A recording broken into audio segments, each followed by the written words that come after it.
তাহলে আমি থাকবো, নাহলে চলে যাবো। আমাদের কোনো জরুরি না এখানে জুমা পড়াইতে হবে। গত 2 জুমার থেকে বলতেছি, হাদিসে সাফ নিষেধ আছে। আপনি রোজার মাসে সওয়াব কামাইতে আসছেন না গুনাহ কামাইতে আসছেন? আপনাকে কে বলছিল 11টার সময় আসতে? না করছে কে? বলে থাকেন সামনে। আপনি সবাই শেষে আসবেন বাবলয়া, আর মানুষের কান্দের উপর দিয়ে ঠেলতে ঠেলতে ঢুকবেন, রাগ হয়ে যাবেন কথা বললে। হাদিসে সাফ নিষেধ আছে, আল্লাহ রাসূল নিষেধ করেছেন। জুতার বাড়ি মুসলমানদের কপালে এই জন্যই তো, নাইলে রমজান মাস ঘাস দিয়া ইফতার করতেছে, ঘাস দিয়া। ফিলিস্তিন চোখে দেখেন না? কয়েকদিন পরে আপনার উপরে আসবে না, এটার গ্যারান্টি কি? জুতা তো এমনি আসে নাই।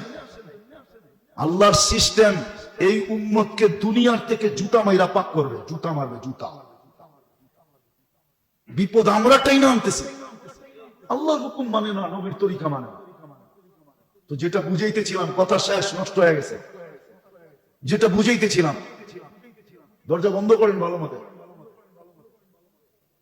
হ্যাঁ, পরে জায়গা থাকলে আমরা ঢুকাবো, অসুবিধা নেই। জায়গা তো কেউ এখানে ঘুমাবে না। ঘুমাবেন আপনারা? না বিছনা নিয়ে আইছেন, বালিশ নিয়ে আইছেন? পরে ঢুকাবো জায়গা থাকলে। কিন্তু আপনি কথা চলাকালীন একজনের কান্দের উপর দিয়ে টপকায় টপকায় টপকায় টপকায় আপনি আসবেন, আল্লাহ রসুলের হুকুমের খেলাপ করবেন, নিষেধ করবেন, আর আমরা দেখতে থাকবো।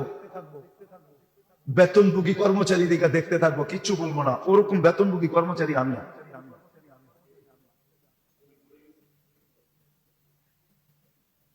আমি 1 জুমা পড়ায় 1 মাসের টাকা কামাইতে পারি। আল্লাহ ওই রাস্তা দিছে। 1 জুমা পড়ানো 1 মাসের টাকা কামাবো। 1 জুমা পড়ানো 6 মাসের টাকা কামাবো। ওই ব্যবস্থা আল্লাহ করে দিছে।